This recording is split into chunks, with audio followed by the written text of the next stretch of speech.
President serious about working with Democrats going forward after what happened with healthcare?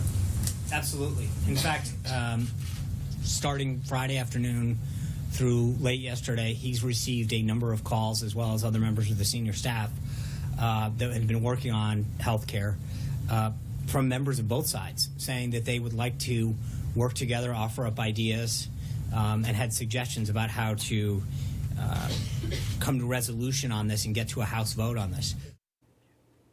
Well, a lot of information on one 30-second soundbite. Healthcare not dead. White House saying Democrats have already reached out to the president to help. It remains to be seen where it goes from here. But we do know that healthcare is on the back burner for sure, and tax reform. That'll be probably the next big thing that the president will try and push. The Ways and Means Committee, they're working on a bill that it hopes to move this spring. Will the White House and the Speaker have better luck wrangling votes for whatever bill hits the floor? And Dominic, you were mentioning before the break, you reached out to some Democratic members of some congressional delegations in our area. Conventional wisdom is why? Why help? Even though you can argue for infrastructure, Democrats have been trying to get that forever. If they have a voice in the tax reform bill, maybe it's not just helping the 1%. Maybe they could do more there. Is it that they'd like to help, but they know their constituents will kill them, or they just see politically, this is brilliant, let this guy hang himself? A little bit of both. Some of the folks that we talked to, and we tried to get them to go on the record, but you can understand why they didn't want to at this time. A comment that I heard several times was, look what he said about Schumer, calling him a clown. Remember that? So you can't just walk away from this. You know, so if you're a Democrat, what I basically heard today is, why would you step up and help him? He's already drowning, and in a number of directions. Russia, investigations, who's at the White House, who's not at the White House. If you're a Democrat, why would you attach yourself to this, no point at you, Professor, but why would you attach yourself to this sinking ship? You know, Gina, though, we had a debate last week on the Gorsuch confirmation, and Schumer's already telegraphed that, hey, you want to get him, you're going to have to pull the nuclear option, because don't expect, 8 votes from us here. You're not going to get to the magic 60. I debated, and I know these guys didn't agree with me, but to me, I just think the optics are bad, in that you'll change the subject and you'll look obstructionary again. They didn't have to be obstructionary here. This was a food fight within their own party for Republicans. If you're a Democrat, do they run the risk of saying, hey, it worked for McConnell, and it worked for us this first time, as long as we don't play ball with them, they got their own problems with the Freedom Caucus and the moderates agreeing on nothing. All we have to do is just keep saying no. Do they do that at their own peril, or is that just good politics now? I think what I heard Schumer saying, and he's been saying over the weekend, is that if the Republicans came to them to fix the healthcare system, they were absolutely open to doing that. What they're not willing to do, as we know, is play the game of repeal and replace. And I take them seriously there. And I think in the case of Gorsuch, it's a little different actually, but I don't think that's at their own peril in the case of healthcare, because that's something that Democrats have been committed to. I think almost every Democrat I speak to says yes, the Obamacare, the Affordable Care Act needs to be fixed. Even the President Obama himself has said that. But what they don't want to do is rip it out from under people and then try to replace it.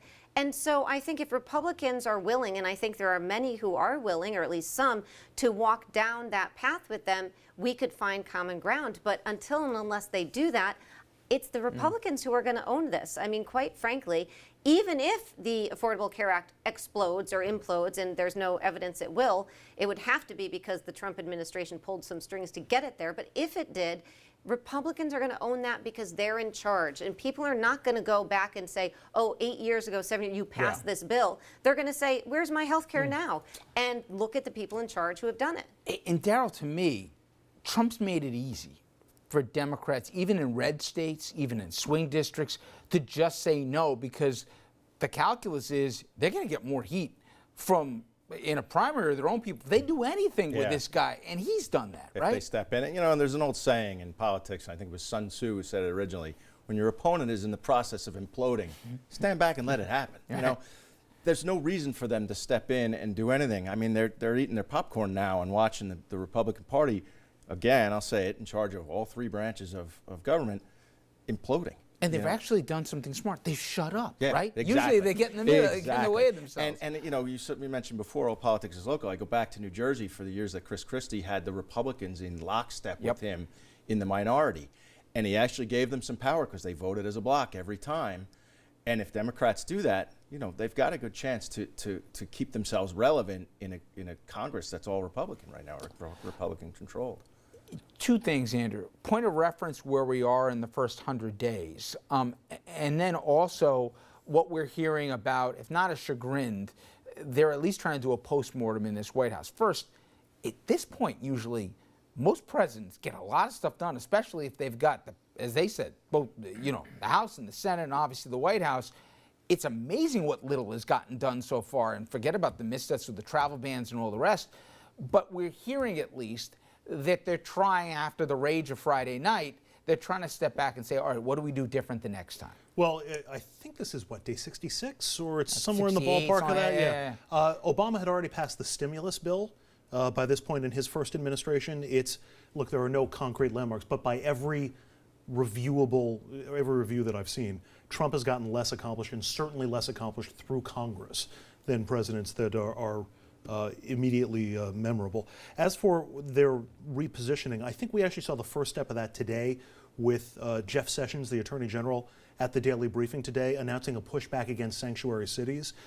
I'm not saying that I agree with this as a move in terms of the policy, but recent polling has about 80% of people saying cities should respect federal law when it comes to these things. So the White House, it appears as though they adroitly found an area that they could focus on where they have popular support behind them and push on it. Now, Sessions didn't do anything today except threaten to withhold funding. It's a very limited threat. But trying to bring that issue front and center, hoping to get a little popular sentiment behind him and move on to tax reform, which, by the way, I think he'll have less trouble convincing Republicans because Republicans are more ideologically united on tax reform than they were on health care. Except, Jeannie, the Freedom Caucus, if they learned anything, apparently when they went home, they were treated to, they're feted like kings by their base here. Good for you, you stood up to them.